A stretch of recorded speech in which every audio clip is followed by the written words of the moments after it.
Selamat malam, para menyaners dari seluruh penjuru nagari. Selamat datang kembali di Atlantis series ke-69.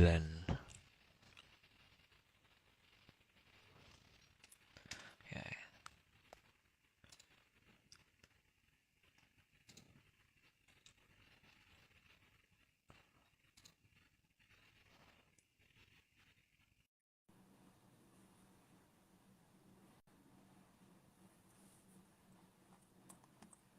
ini Om Agungnya sudah hadir. Halo Aryo. Halo Om. Halo. Ini Halo. ini sama ini ya sama Mas Rahadian ya di Instagramnya ya? Kok Mas Radian sih? Aku lupa tadi. Mas Aji toh. Coba. Coba lihat BA deh. Aku Oh iya. HP ku ketinggalan di tas. Jadi nggak ini. Duh. Gimana Om kabarnya hari ini? Baik. Eh, Halo Mas Aji. halo Sampingan Mas Om. Agung. Ya, Halo Aryo, selamat. Selamat malam. sampingan sedaya. Hmm, apa Iya. kabar? Om, udah lama kita Ya, tidak bersua. ya, sama nggak ngopi. Iya, ini Belum. ya ini kita mau melihat ini salah satu karyanya eh aku Mas Aji manggil Om ya, dulu. Om Haji nih, Mas atau Om nih jadi manggilin Mbah, ya Mbah. lucu. Mbah. Mbah, Simbah, Simbah. Mbah, Romo, Romo Haji nih salah satu karyanya Romo Haji nih. Nah nih, Yang wah Aji, nih, yang Aji. nih, wah ekspedisi Gamping Gede menelusuri struktur pedahyangan.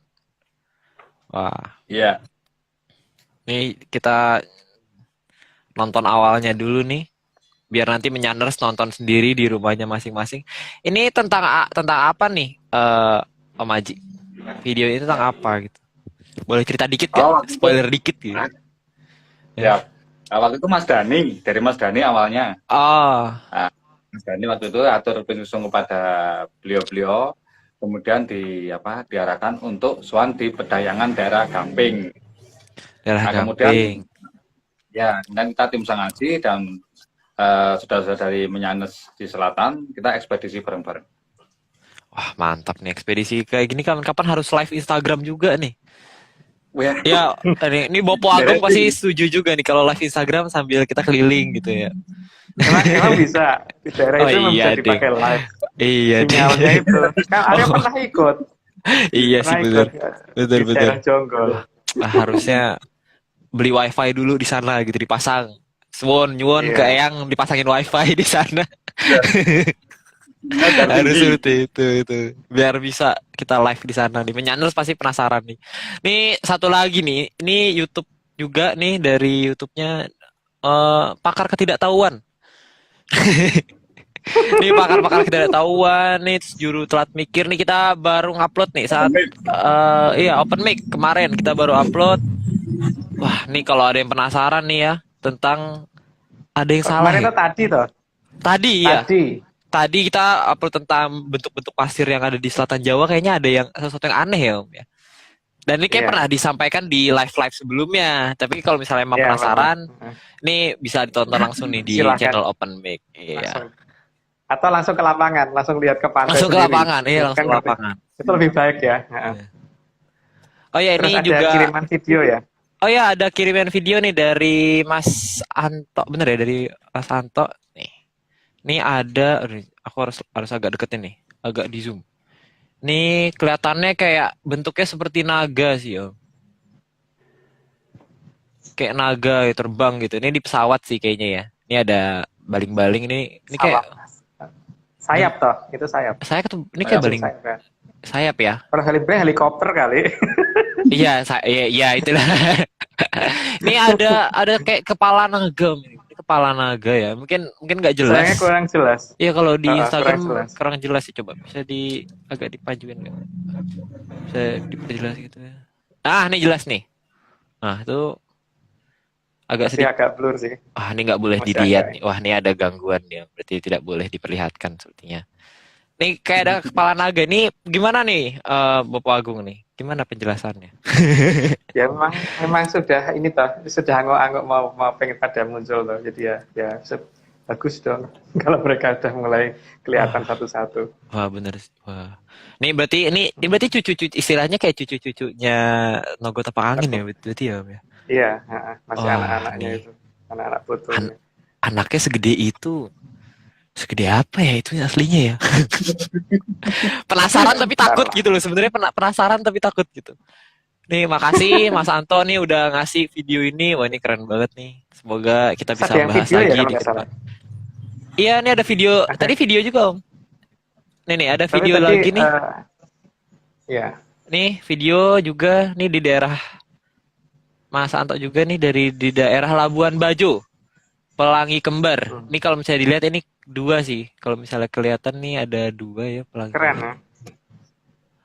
Hmm. Nih menyandar ada yang masih ingat di pertemuan sebelumnya kayak kuliah. Kalau Pelangi Kembar dua itu berarti pertanda datangnya siapa ya, Om? Siapa yang turun, Om? Ya itu Atau mungkin bisa menyandar ada yang dilihat di masih ingat? ekspedisi sebelumnya. Dilihat di ekspedisi sebelumnya aja. Menyandar ada yang masih ingat gak? Kalau dua pelangi apa ya, dua pelangi kembar tuh siapa beli siapa ya? Nah, nih bisa dijawab di komen. Wah, belum ada. Masih lupa ya kayaknya. Atau masih ngeliat-ngeliat. Oke, ini kita langsung aja. Kita udah 85 orang yang hadir. Langsung aja kita mulai ya. Om Haji, Om Agung. Yang Kita mulai saja. Oke. eh, eh,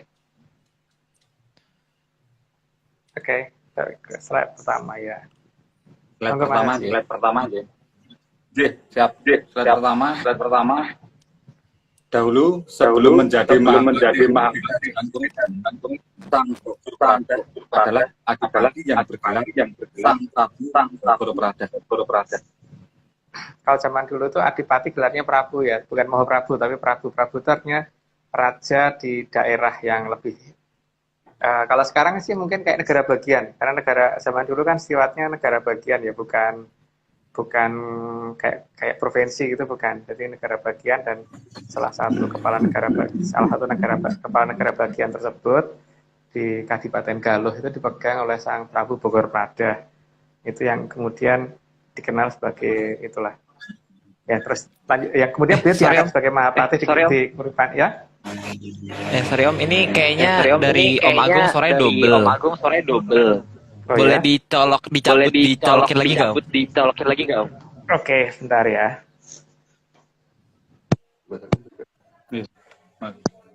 Halo, kalau gini gimana? Tes, halo. Ah, aman Om. Halo, Tadi halo. tadi suara aku sama suara Om Haji ke double jadinya. Oke. Sekarang enggak ya? Oke. Udah aman. Oke. Aman. Jadi di zaman kerajaan Kuripan itu kan ada salah satu kadipaten. Kadipaten itu namanya Kadipaten Galuh, itu yang dipimpin oleh seorang adipati yang sangat hebat sekali yang bernama Prabu Bogor Prada. Nama Prabu itu raja atau adipati di negara bagian ya. Jadi kalau pusat negara kan Mahaprabu.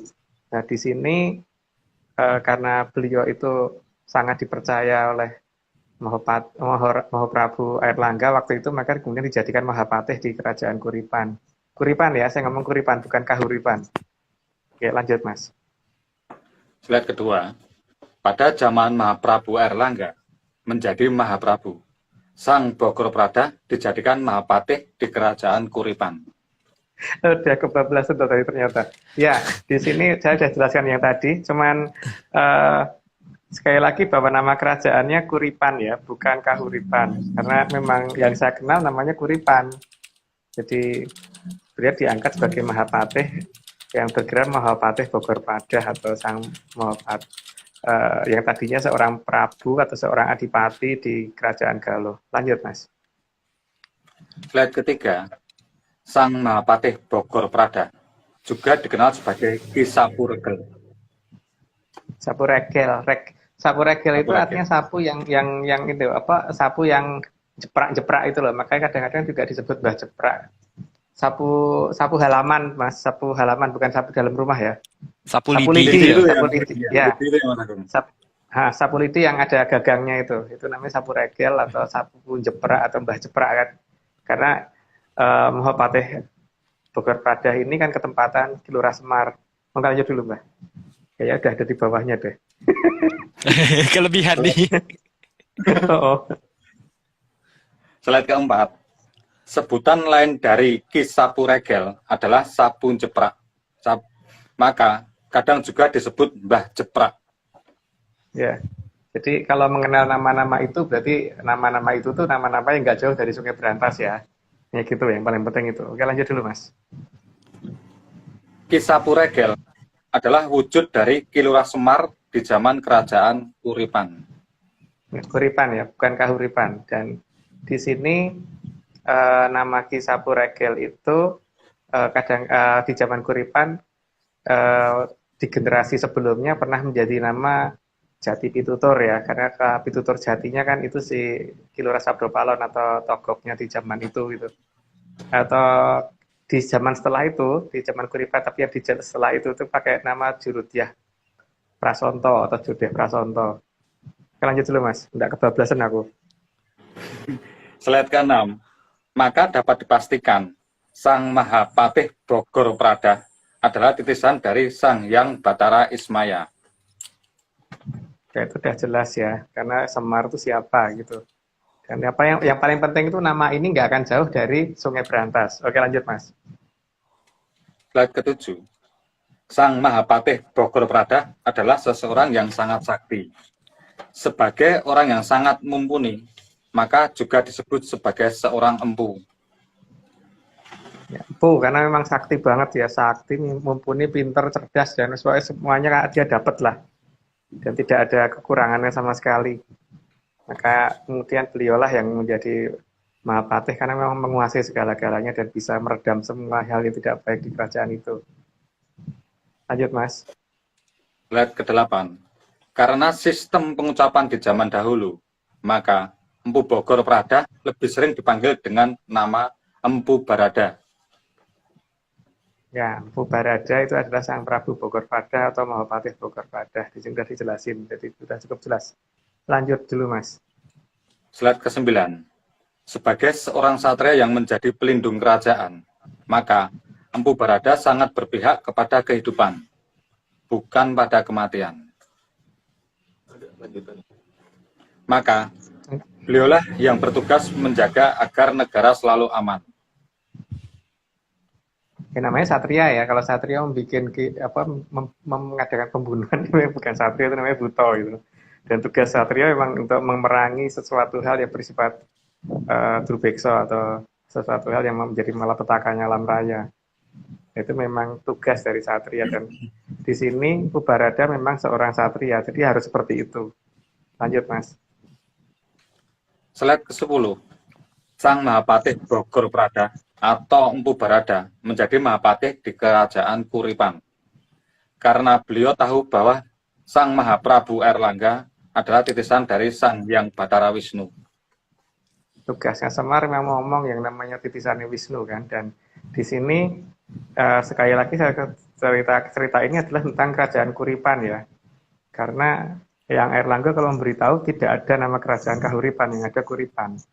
Bagi saya ya, tapi kalau bagi orang lain ada nama kerajaan Kahuripan ya monggo, tapi bagi saya tidak ada. Lanjut Mas. Slide ke-11. Sesuai namanya, Sang Mahaprabu Airlangga dalam menjaga kehidupan dan keharmonisan di Kuripan juga menjaga aliran air suci yang ada di negaranya. Itu sangat jelas karena itu ada satu-satunya wilayah yang ketempatan itu cuma negara ini kan. Jadi ya memang beliau harus punya kewajiban menjaga itu. Sudah mendapat anugerah kok. Itu kan anugerah kalau bagi leluhur kita, sehingga memang ya harus dijaga. Lanjut Mas. Slide ke-12. Bahkan kemurnian air suci yang mengalir di negaranya itu dijadikan nama putri sulungnya. Sehingga Sang Putri Sulung dinamakan Sang Dewi Kili Suci atau Sang Dewi yang tidak ternoda. Itu nama putri pertama dari Prabu Airlangga. ke cerita selanjutnya kayak sudah lebih jelas, jadi tidak usah diceritakan lagi. Menurut dilanjut, Mas. Slide ke-13. Namun, karena waktu itu Sang Kili Suci menderita kedi atau mandul, maka beliau pamit ke Mahaprabu Erlangga yang saat itu sudah menjadi seorang maharesi. Pamit untuk pergi berobat ke negeri seberang. Karena itu juga ya, maka nama Kuripan berubah menjadi Kerajaan Kediputri atau Kediri ya, sehingga Kerajaan Kediri harusnya nggak jauh dari Berantas. Lanjut, Mas. Ini Om, aku punya pertanyaan Om.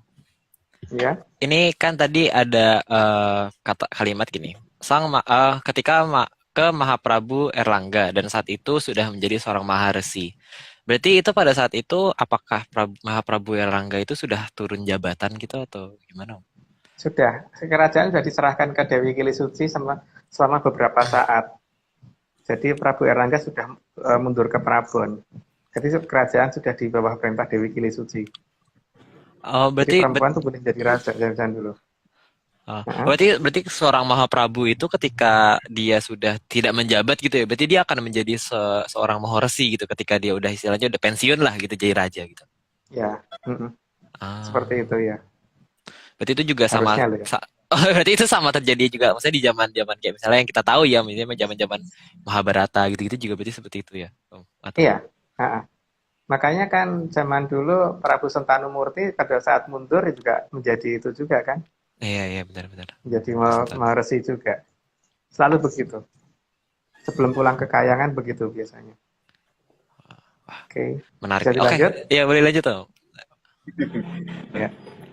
Slide 14.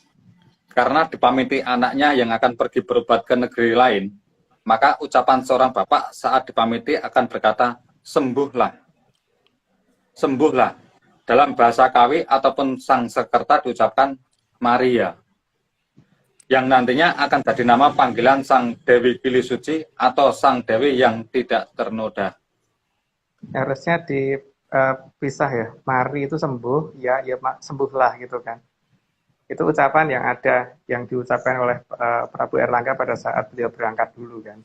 Di daerah yang harusnya dikenal dengan nama daerah keputren atau daerahnya tinggi, daerahnya agak tinggi, maka di daerah pegunungannya Putri gitu kan, daerah Gunung Putri gitu. Dan itu harusnya nggak jauh dari Berantas. Lanjut, Mas. Wah, menarik. Jadi kalau nunjuk Mas Agus bentar, berarti kalau di Jawa itu Mario gitu ya. Mario. Iya. Pakai O. Kalau Sanskerta kan A kan? Iya. Mario. Oke. Aku jadi merasa terpanggil gitu loh. Aryo gitu kan, terpanggil gitu. Merasa terpanggil aja gitu. Kalau dikurangi M-nya ya. Jadi iya, dikurangi M-nya merasa terpanggil gitu. Jadi kepedean aja kadang-kadang. Tapi ya udah, apa-apa. M-nya singkatan dari Mas gitu, Mas Aryo gitu ya. Mas Aryo gitu kan, Mas Aryo ya Mario gitu kan. Iya. Ya udah, kita lanjut nih, kita ke slide 15 nih. 15. Slide 15. Agar ada kelangsungan pemerintahan, maka kerajaan dibagi dua, menjadi kerajaan Panjalu dan kerajaan Jonggolo. Lebih tepatnya Jonggolo ya. Jadi bukan karena dalam penulisannya itu harusnya kan Janggal A.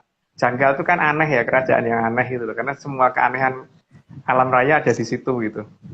Jadi tapi kan dalam bahasa Kawi itu A itu dibaca O kan. Maka Janggal dibaca Jonggol gitu. Lanjut Mas. Itu pasti nggak jauh dari Berantas. Gitu. Lanjut. Slide 16. Sisi sebelah timur dinamakan Jonggolo atau Janggala atau tanah yang aneh. Dikatakan tanah yang aneh karena di sana itu daerah timur itu memang sering dijadikan pusat kerajaan dan di situ juga banyak keajaiban yang turun di sana ya. Maka berbagai banyak keraton itu adanya harusnya mepet di timur Berantas. Daerah Jonggolo itu memang banyak yang dikatakan daerah janggal karena di situ. Jadi banyak daerah yang kadang-kadang kelihatan, kadang-kadang enggak gitu.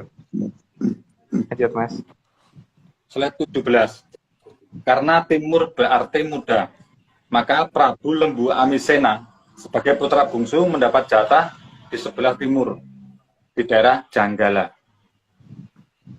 Ya, makanya jangan kaget kalau nemu nama-nama aneh itu, nama-nama lembu dan sebagainya itu di daerah timur Berantas ya.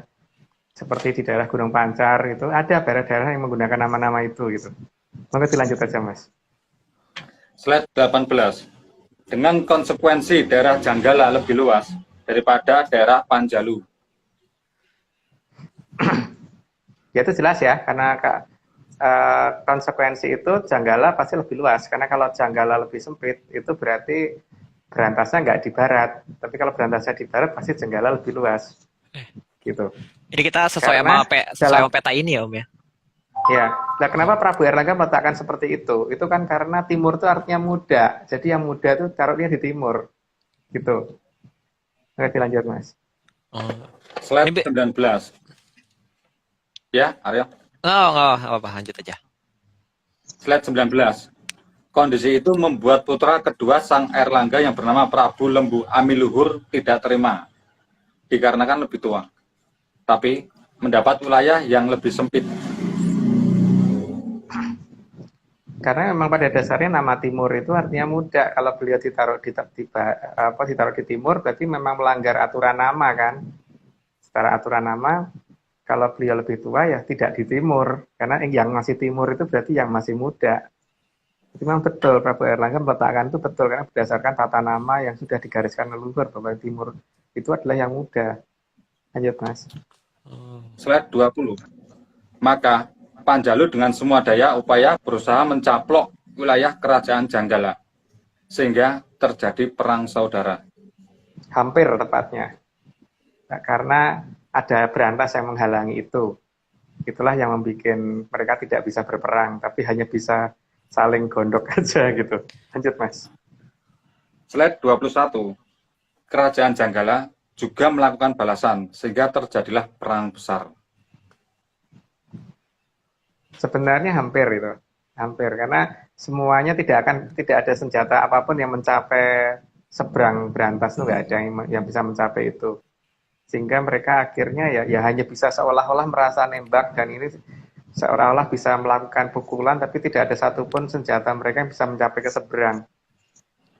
Tapi orang lain menganggap itu sudah terjadi perang besar. Kenapa? Karena memang pasukan dan senjata yang dikerahkan sangat besar. Walaupun mereka tidak bisa melihat apakah senjata yang mereka kerahkan itu bisa melewati Sungai Berantas itu gitu. Ternyata nggak ada yang bisa lewat sebenarnya. Lanjut, Mas. Berarti enggak sorry, itu berarti senjata yang dipakai itu bukan ini ya, bukan kalau misalnya dilihat dari gambar ya, itu senjatanya kayak roket-roket gitu berarti yang digunakan ya. Terlalu primitif sebenarnya kalau dikatakan roket, itu kurang Waduh. modern lagi. Roketnya dikendalikan Lebih menyan dari kali itu. ya. Iya, Roket lebih dari kendalikan itu, menyan. Aryo. Wah, Lebih dari itu. nggak kebayang sih Om itu. Maksudnya itu kan katanya berarti kelihatan kalau misalnya emang terlihat perang besar sama orang lain terlihat orang perang besar berarti emang senjata itu berarti harus mengeluarkan sesuatu yang api yang besar juga berarti ya Mbak. Berarti bener-bener ricuh gitu. Kondisinya ricuh tapi nggak ada Iya. yang kena gitu. Wah. Nggak ada yang kena. Jadi merasa kan udah disikat, padahal nggak ada yang kena. Jadi satu dan dua-duanya merasa begitu gitu loh. Karena keberadaan Berantas. Menarik nih. Gitu ya. Oke. Oke, lanjut. Slide 22. Bahkan untuk menyeberangkan pasukannya, kerajaan Panjalu menimbun sebagai aliran Amertasari sehingga tampak seperti semenanjung. Ya, karena nggak merasa yakin apakah semua pukulannya itu nyampe ke Janggala, maka berusaha untuk supaya bisa nyebrang kan. Satu-satunya cara untuk menyebrang hanya itu kan. Membuat semenanjung sampai ke ujung sana gitu, sampai Bentung gitu. Berarti lanjut dulu, Mas. Slide 23. Karena posisi Panjalu ada di barat, maka semenanjung itu terkenal dengan nama Semenanjung Barat. Ya, dikenal dengan nama Tanjung Barat. Karena memang Tanjungnya jadi barat, bukan di timur. Makanya Tanjung Timur nggak ada, yang ada Tanjung Barat. Lanjut, Mas. Aku mau nanya boleh Om? Hehe. Ya, Ini maksudnya kan kalau misalnya di sebelum-sebelumnya gitu kan pernah ada penjelasan tentang Amartosari itu tidak boleh dikotori gitu-gitu ya. Misalnya tidak boleh dinodai gitu. Nah, tapi kalau misalnya ada pembangunan semenanjung pada saat itu, apakah itu termasuk pengotori atau tidak gitu? Termasuk, makanya harus dihentikan. Maka dalam slide berikutnya ada penghentian itu kan, Oh iya, lah tindakan ya. penghentian itu.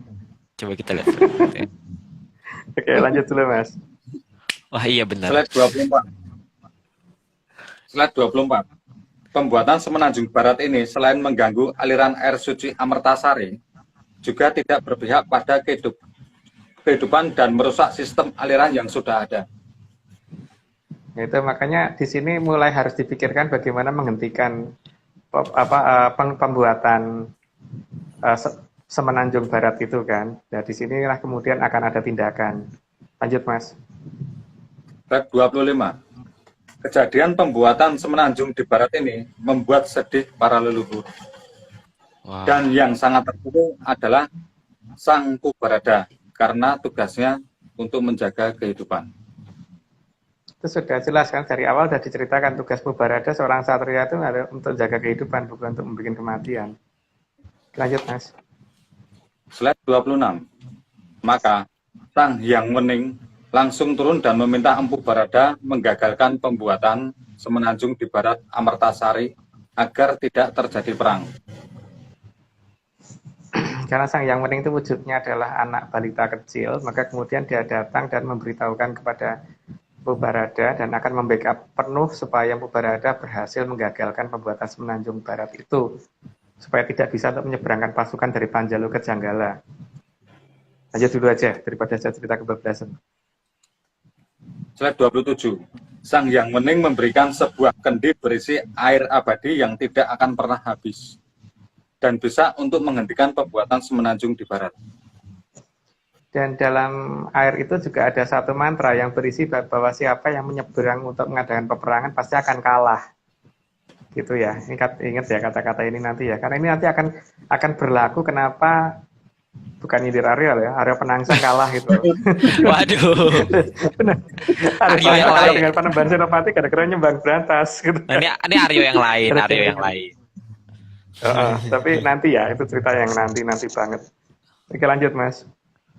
Slide 28. Karena perintah dari Sang Hyang Wening adalah memancurkan air abadi di sepanjang Amertasari. Maka Terus? tempat menerima kendi tersebut dinamakan Pancoran Mas. Karena air abadi yang keluar berwarna keemasan. Nama itu masih ada ya, sampai dengan hari ini yang menunjukkan di mana berantas masih ada ya. Bahkan BK sebagai orang yang sangat mengerti menggambarkan ada orang terbang di atas wilayah itu.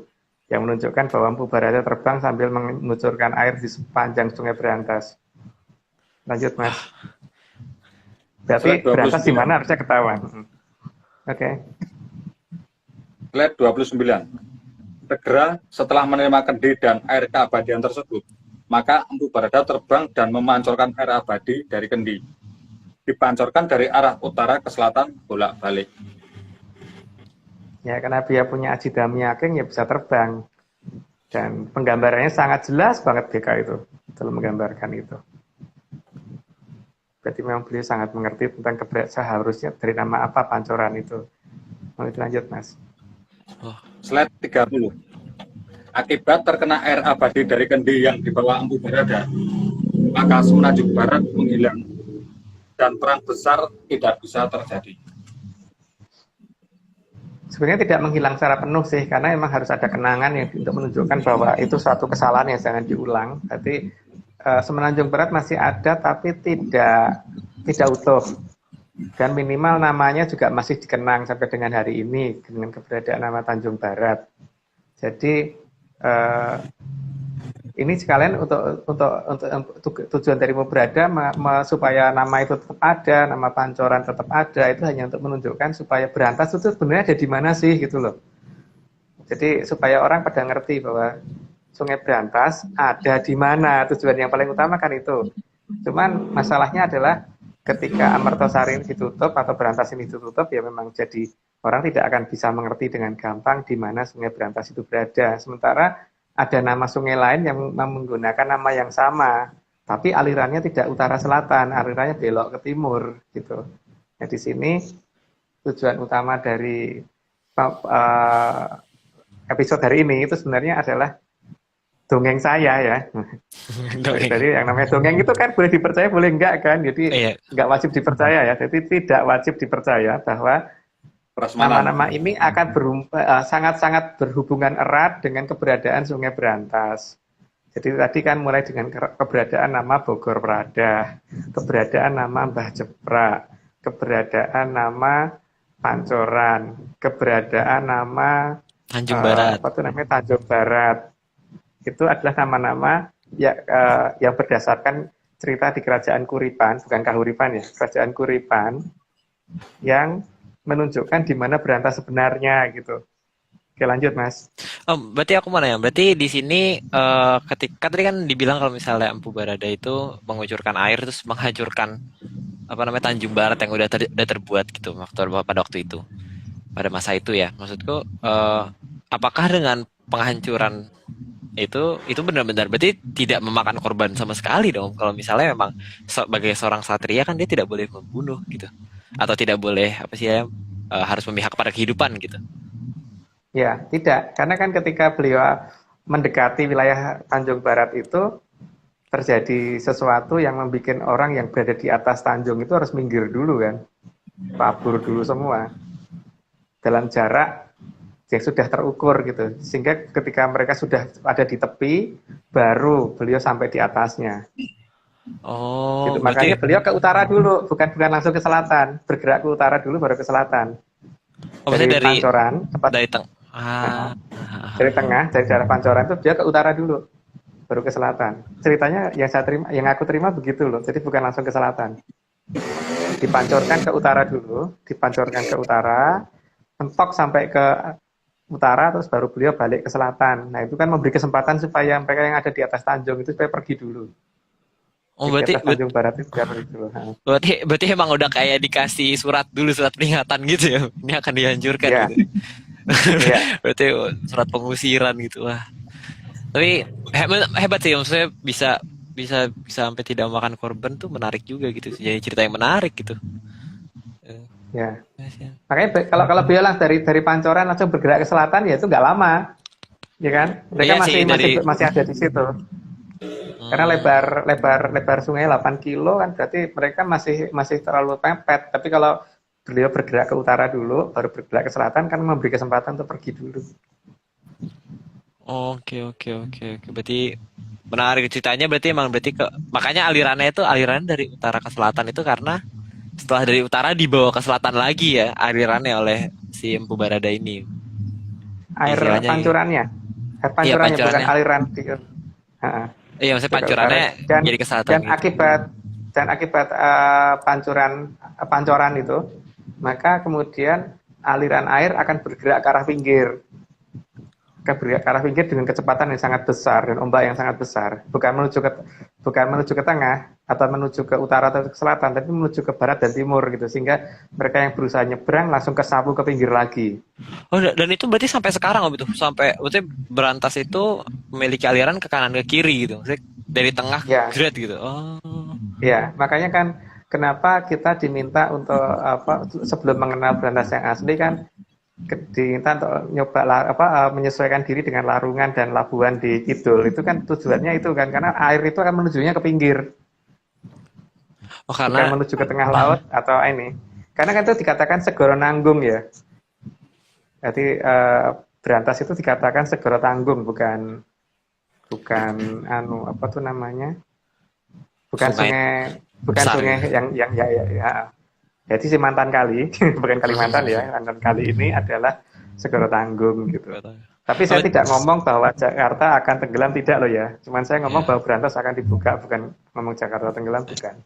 Oh, berarti aku mau nyimpulkan aja. Berarti itu kenapa dia bisa dari tengah ke kanan ke kiri itu gara-gara emang pada saat itu ketika Empu Barada melakukan pancoran Mas ini, dia tuh lokasinya di tengah aliran sungai. Jadi dan karena itu airnya air keabadian, jadi airnya tetap abadi gitu ya. Maksudnya dengan keep up dengan ombaknya jadi tengah ke samping terus gitu berarti ya.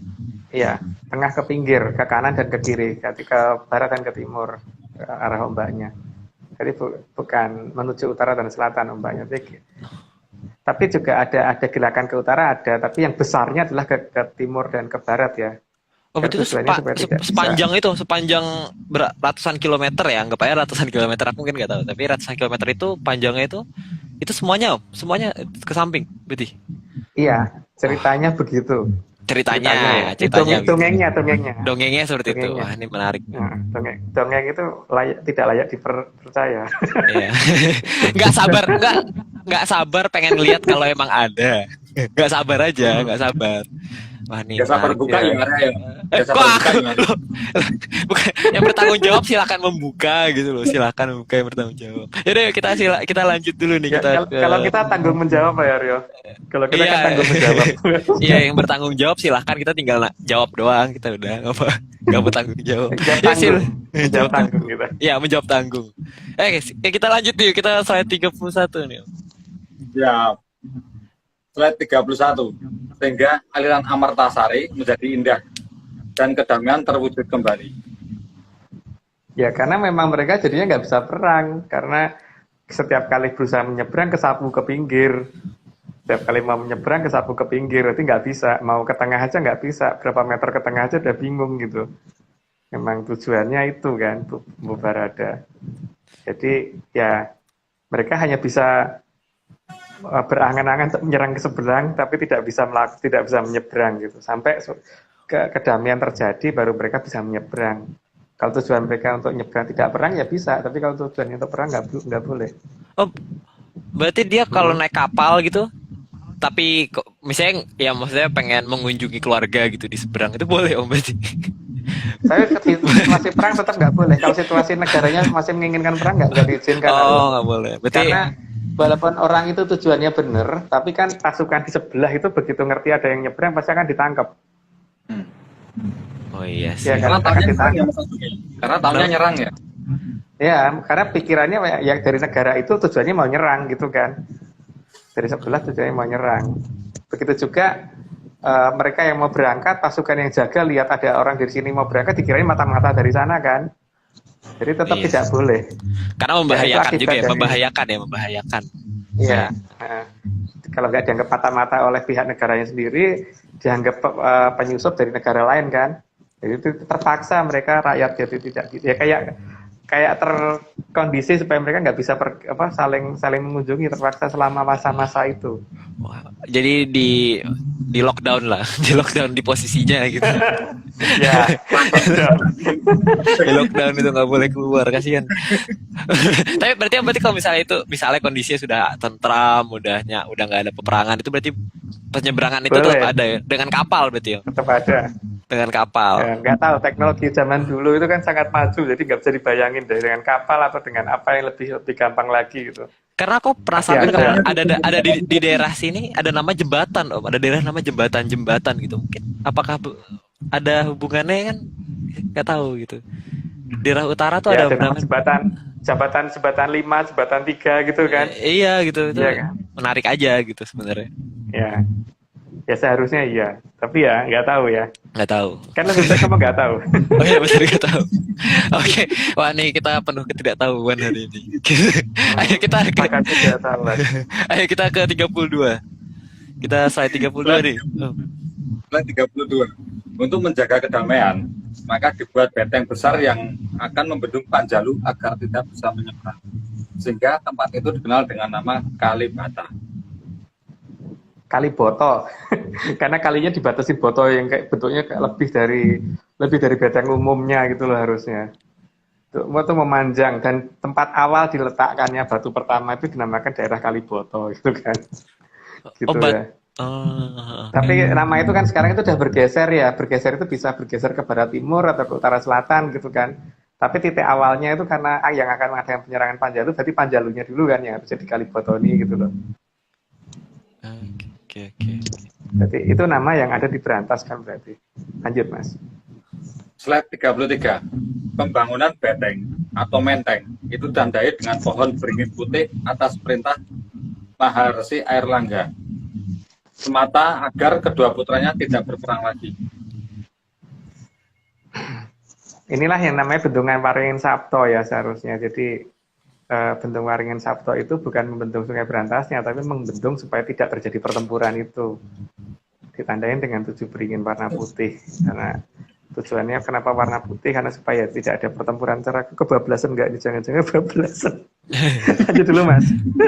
Oh, kebahasan. Ayo. Slide 34. Karena ada 7 tempat yang akan dibuat penyeberangan pasukan Panjalu yang belum jadi. Maka dibuatlah 7 menteng yang dikenal dengan nama Bendung Waringin Sapta. Ya, itu tadi saya kayaknya sudah saya jelasin, tapi ya itu tujuan paling utama pembikinan beteng itu. Kalau beteng itu kan kalau zaman dulu nyebutnya kan bukan beteng tapi menteng gitu kan. Artinya nama itu ada di Berantas juga gitu loh, di kanan apa di barat Berantas harusnya nama itu gitu. Cuman ya itu tadi ya, nama sungai itu tuh sekarang apa nama ini pasti sudah bergeser, tidak akan tepat di wilayah itu ya. Tempatnya aslinya dulu di mana gitu. Jadi ada yang bentengnya agak keluar, ada yang ke dalam, ada yang mentengnya, ada yang di menteng di luar, menteng di dalam gitu, menteng dalam dan sebagainya gitu. Itu Ini adalah nama-nama yang ada di Berantas. berarti Apa? ini ada hubungannya dengan Beringin Sejati dong, Om? Atau enggak nih?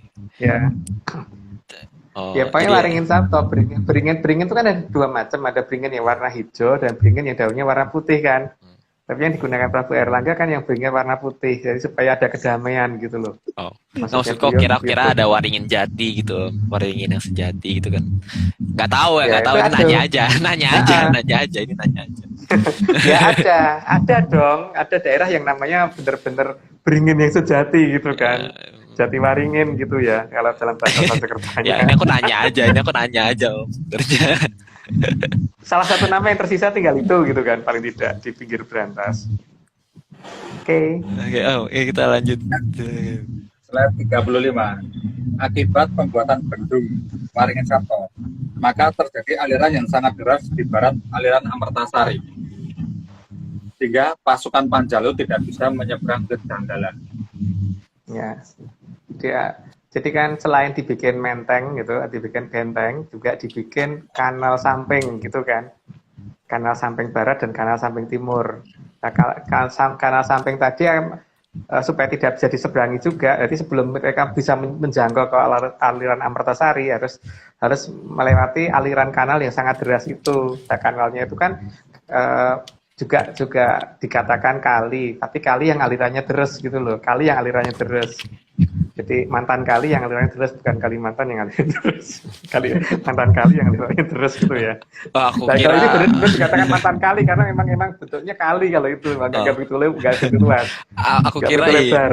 aku kira BKT dan BKI itu banjir kanal timur, banjir kanal barat. Bukan ya? Bukan, Bukan. beda. Ya, Bukan ya? BKT zaman dulu gitu. Jadi Oh, ada BKT kanal zaman memang. dulu. Tapi Senior, alirannya BKT terus banget, terus BKT senior gitu. nggak bisa. Sehingga nggak bisa dilewatin gitu loh, nggak bisa diseberangin kan terus beneran. Wah. Sampai dikatakan kalinya terus banget ya gitu loh. Itu menunjukkan bahwa itu bekas dekat kanal di barat Berantas gitu ya. Banjir kanal barat. Berantas. Ya oke. Slide 36. Sementara di timur aliran Amertasari juga terdapat aliran yang cerocos atau nyiracas, sehingga pasukan Janggala juga tidak bisa menyeberang ke Panjalu. Kan sebenarnya cuma beda nama ya. Jadi cerotosnya si aliran kenceng itu karena dibikin kanal timur juga supaya sebelum mencapai ke aliran Amertasari supaya mereka sudah terhalang dulu oleh nyerocosnya aliran itu gitu loh. Sehingga dikatakan daerah nyerocos gitu kan, nyeracas gitu. Oke lanjut Mas. Dan 37. Setelah itu nama aliran Amertasari berubah namanya menjadi aliran Berantas, karena berhasil memberantas perang antara Panjalu dan Janggala. Nah itu jelas ya, sudah sangat jelas bahwa keberadaan aliran Amertasari pertama sebelum dilakukan oleh Pubarada pun sudah berhasil menghalangi pertempuran Panjalu dan Jenggala, sehingga mereka bisa sama-sama GR, sudah merasa bisa melemparkan senjata ke sana, ternyata nggak nyampe, nggak tahu jatuhnya kemana, nggak jelas. Di pihak Panjalu begitu, di pihak Jenggala juga begitu, Jonggolo ya juga begitu. Terus kemudian apalagi setelah Empu Barada melakukan aksinya tadi didukung oleh Sang Hyang Wening itu lebih lagi sehingga Berantas benar-benar tidak bisa diseberangi lagi gitu di masa itu. Gitu Mas, mau dilanjut. Sorry Om. Berarti Ya. ini tuh sebenarnya itu yang berarti yang memberantas itu apakah berantasnya atau tadi BKT-nya, BKB-nya ini Om. Banjir Kanal Timur dan Kanal Baratnya ini gitu. Akhirnya itu dikatakan sebagai satu kesatuan nama karena kan itu juga diperlukan loh untuk memberantas supaya minimal tidak mendekat ke aliran yang aslinya dulu gitu loh. Minimal itu mempersulit untuk menyeberang sampai ke aliran Amertasarinya. Nah, begitu sudah sampai di aliran Amertasarinya, untuk nyebrang lagi lebih susah lagi gitu kan. Oke. Berarti maksudku banjir Kanal Timur, maksudnya Kanal Timur dan Kanal Baratnya ini ada di sepanjang utara sampai selatan gitu ya. Harusnya demikian. Harusnya begitu. Harusnya ya, tapi kan saya tidak tahu. Harusnya seperti itu ya. Dongeng Aryo. Oh ya dongeng, lupa ini dongeng. Dongeng. Ini dongeng loh, dongeng itu jangan bener loh ya, jadi gitu loh ya. Jadi kalau ada yang nggak bener, yang salah adalah yang nggak itu bener gitu, karena itu dongeng. Salah aku, maaf. Nih dongeng. Kalau ada nama yang kebetulan sama, anggap aja kebetulan gitu. Kebetulan. Ya kalau namanya kebetulan ya udah tuh namanya udahlah gitu loh, bukan apa-apa. Iya. Namanya udah. Ayo kita lanjut, kita ke slide 38. 38. Kumpulan senjata dan parang yang disita dikumpulkan oleh Empu Barada dan sebegitu banyaknya sampai hampir 1 tegalan. Maka daerah penyitaan parang tersebut dikenal sebagai daerah Tegal Parang. Karena tadinya akan terjadi perang, sehingga perang itu kan untuk pasukan tim penyusup itu biasanya akan menggunakan senjata yang tidak berbunyi ya biasanya. Ya menggunakan senjata-senjata yang diredam gitu. Yang ada peredam dan biasanya malah senjata tajam yang sering digunakan kan kalau pasukan komando gitu. Dan ketika pasukan ini berhasil dilumpuhkan oleh Empu Barada, dilumpuhkan itu berarti ya cuma beliau kan punya Aji Begonondo ya, Begonondo. Aji Sir Begonondo. Jadi sehingga pasukan yang sudah semangat banget pengen maju tidur semua mendadak itu kan. Ngantuk. Tidak harus dilawan. Ini terus kemudian dikumpulkan senjatanya karena begitu banyaknya pasukan yang mau diseberangkan itu, maka kemudian semua senjata yang disita di daerah Tanjung Barat itu dibawa ke satu wilayah, dikumpulkan. Ternyata banyak banget. Ternyata kalau orangnya sih langsung disuruh pulang sendiri-sendiri gitu kan, karena tidak perlu harus siapa-apain, disuruh pulang. Digendong ya, kan masih tidur itu posisinya. Ya. Posisinya masih bobo. Disuruh pulang. Jadi dibangunkan disuruh pulang, terus kono udah Bali gitu kan, rasa ada perang gitu. Di waktunya gagah banget gitu, waktu baris brok gitu dengan semangat dan teriak-teriak dan sebagainya. Begitu sampai lokasi langsung tertidur semua, terus kemudian senjatanya disita, dikumpulkan di dalam satu wilayah. Karena di situ paling banyak berupa parang, maka dikatakan daerahnya itu daerah Tegal Parang gitu, tempat pengumpulan senjata hasil sitaan Empu Barada. Aku panik sih. Berarti nama itu tidak jauh harusnya nama itu nggak jauh dari Sungai Berantas gitu kan. Berarti maksudnya setegalan tuh segimana? Satu Tegal tuh setegal itu maksudnya segimana? Tegal itu kebun. Oh, satu Jadi kebun. Wah. Dan satu kebun. Kalau zaman dulu kebun kan pasti luas. Iya sih, iya benar. Ya, misalkan kayak ini kebun jeruk. Kebun cengkeh gitu. Kebun cengkeh. Aku mau kebun cengkeh dulu. Kebun cengkeh minggu depan itu. Oh iya, minggu depan ya. Aduh. Kebun cengkeh. Kebun cengkeh kan nggak mungkin cuman 1 kali 1 meter tuh Aryo. Kalau 1 kali 1 meter itu WC umum.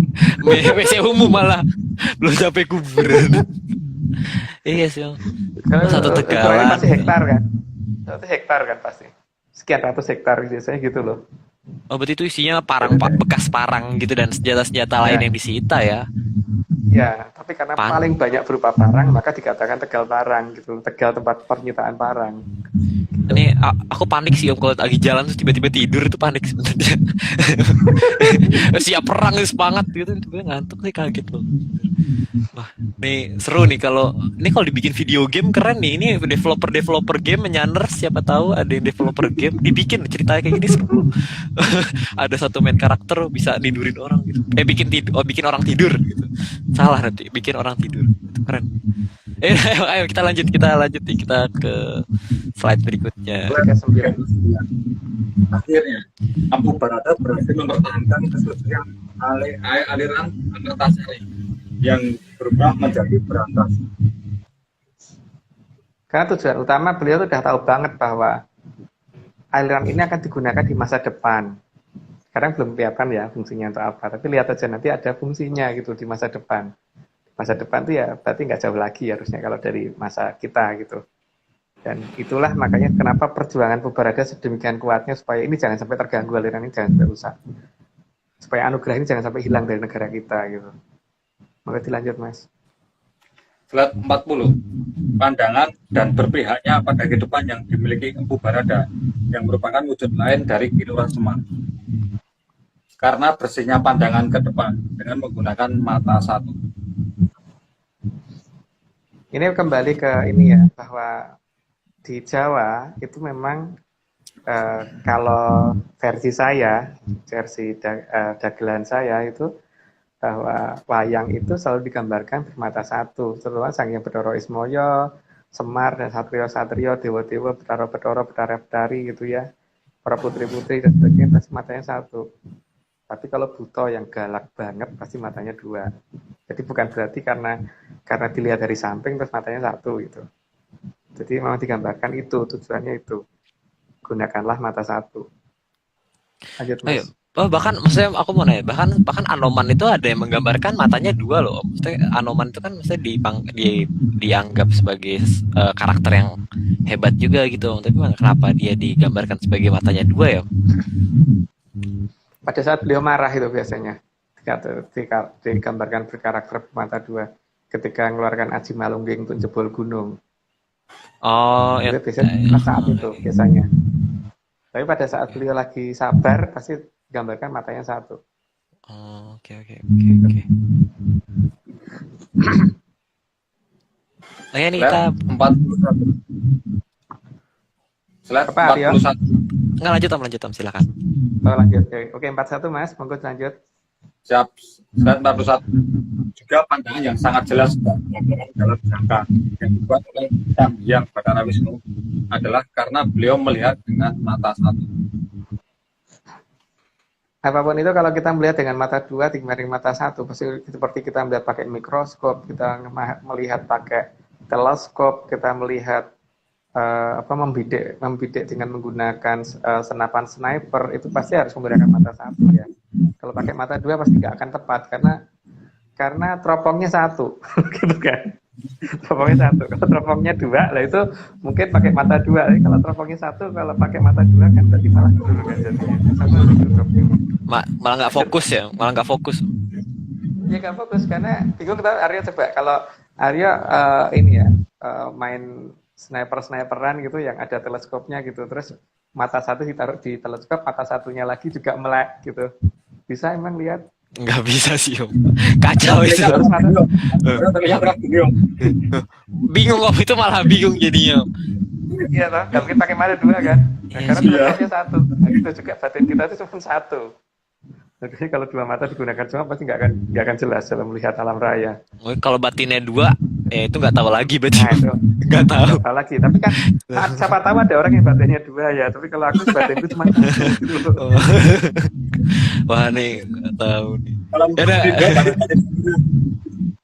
Ya mungkin aja toh. Siapa tahu ada orang yang batinnya dua sehingga dia harus menggunakan dua mata. Atau malah mungkin batinnya empat gitu. Jadi pakai empat mata. Om, aku pakai empat mata loh ini Om. Masih pakai kacamata aku. Waduh. Itu tergantung orangnya sih. Jadi mau pakai berapa gitu. Kalau aku sih pakai cuma dua gitu. Karena gimana ya? Setauku begitu ya. Tapi ya nggak tahu ya. Karena ini kan yang aku tahu kan. Karena kita kalau ngelihat itu kan pakai itu. Seperti sehingga waktu pas ke daerah sekitar Timur Jonggol waktu itu Arya, sehingga kita bisa menemukan daerah yang aneh itu kan, daerah yang janggal itu kan karena seperti itu kan. Iya sih. Ingat kan melihat sehingga pemandangan tiba-tiba berubah meredup sampai sampai seperti itu gitu. Iya kan? Sampai Terus janggal kemudian gitu. sampai aneh banget kan, kerasa kan anehnya itu. Iya benar benar benar. Itu ya karena kita menggunakan satu mata. Kalau dua mata ya nggak kelihatan itu kayak gitu. Iya benar. Harus fokus gitu ya, harus fokus banget itu baru kelihatan. Ya, Ya, ya, ini lanjut ya, udah mau ya. habis. Terakhir. Ya, siap. Slide 42. Begitu juga yang dilakukan oleh Sang Mahaprabu Batara Ikling atau Brawijaya 8. Sebagai raja terakhir Mojopahit yang sudah melihat akan datangnya Kalosubro dan mata satunya. Saya ngomongnya kerajaannya Mojopahit loh ya, bukan Majapahit ya. Karena kalau Majapahit saya kurang kenal ada di mana gitu. Kalau Mojopahit kan saya ngertinya dekat aliran Berantas. Nah, kalau Mojopahit saya ngertinya Brawijaya itu sampai 8. Tapi kalau Majapahit katanya sampai 5 gitu kan. Jadi ada beda interpretasi ini, monggo silahkan gitu. Cuman kalau saya ngertinya Mojopahit, saya ngertinya Mojopahit itu Brawijaya sampai 8. Dan beliau juga mengajarkan yang dinamakan dengan Serat Sastra Wulan gitu kan. Dalam Sastra Wulan itu juga sudah jelas ada seperti apa lah. Tapi masalahnya kan orang pada bisa baca Sastra Wulan apa enggak gitu kan. Kalau nggak bisa baca Sastra Wulan karena itu huruf dan bahasanya kan mungkin juga nggak pada tahu kan.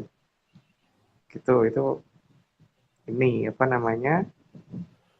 Jadi itu terserah mau dianggap Majapahit. Kalau Majapahit berarti ya saya tidak tahu posisinya pertama, terus yang kedua Brawijaya cuma sampai 5. Kalau saya ngertinya kan Mojopahit. Kalau Mojopahit saya ngertinya posisinya di timur Berantas dan itu sampai 8. Brawijaya itu sampai 8. Yang terakhir bernama Sang Mahaprabu Bathara Ikling karena nama pusat keratonnya ada di daerah Desa Keling. Jadi dikatakan Bathara Ikling. Nah, Desa Keling itu ada di mana? Yang jelas nggak jauh dari Berantas. Gitu kan. Semuanya semuanya dongengnya ini tidak jauh dari Berantas ya Om. Kayaknya kita Ya, selalu tahu. nama-nama yang tidak jauh dari Berantas. Ini kita ke slide disclaimer berarti. Iya kan? Terakhir ini. Slide 43. Daya Kartaningrat sinonggo dening sang angin-angin arsa wangsul mring kamulyaning Ridwan. Kalian tidak perlu jelasin ya, karena ini pernyataan dari kita ke sana bahwa sudah kita beritahu buka cerita ini gitu. Jadi ya ini cuma disclaimer dari kita, udah kita ini loh, jadi saya jangan dimarahin gitu. Ini LPG Gitu. ini. Lembar Ini pertama. hari ini judulnya tahu nggak, Aryo? Hari ini kita pakai judul apa, ayo? Nah, coba kita lihat Om. Judul episode-nya apa ya? Anjagi langgengin gesang. Ayo, kebetulan narasumber kita siapa? Mas Aji siapa? Kok narapidana? Bukan narapidana. Kok narapidana? Narator. Narapidana itu ngawur.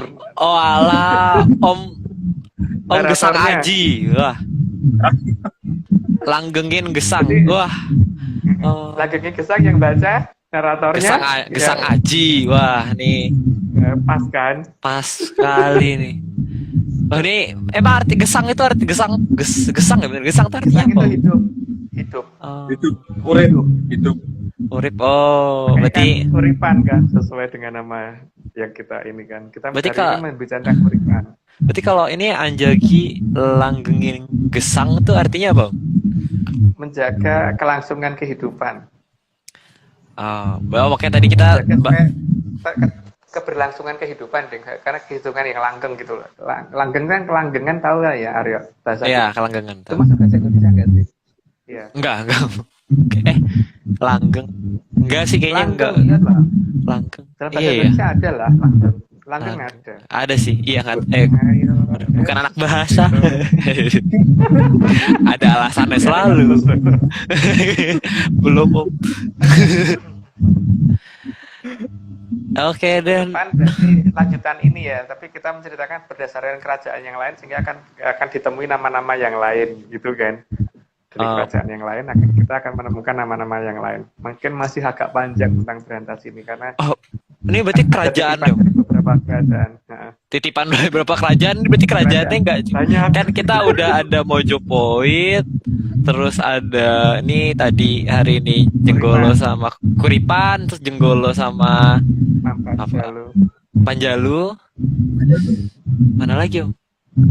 Ada deh. Banyak ntar Ah, ada deh yang benar ada deh karena beberapa beberapa kerajaan yang menitipkan nama wilayahnya yang ada di dekat Brantas itu karena beliau tidak pengen diketahui wilayahnya ada di apa bukan beliau kan rata-rata pengennya orang tuh mulai pada mengerti bahwa keratonnya beliau tuh ada di dekat Brantas bukan jauh dari Brantas gitu kan, makanya kita diminta secara satu persatu tuh menunjukkan bahwa ini loh nama ini ada di sini, ini nama ini ada di situ gitu. nggak boleh spoiler, Om. Satu aja, satu nama kerajaan aja.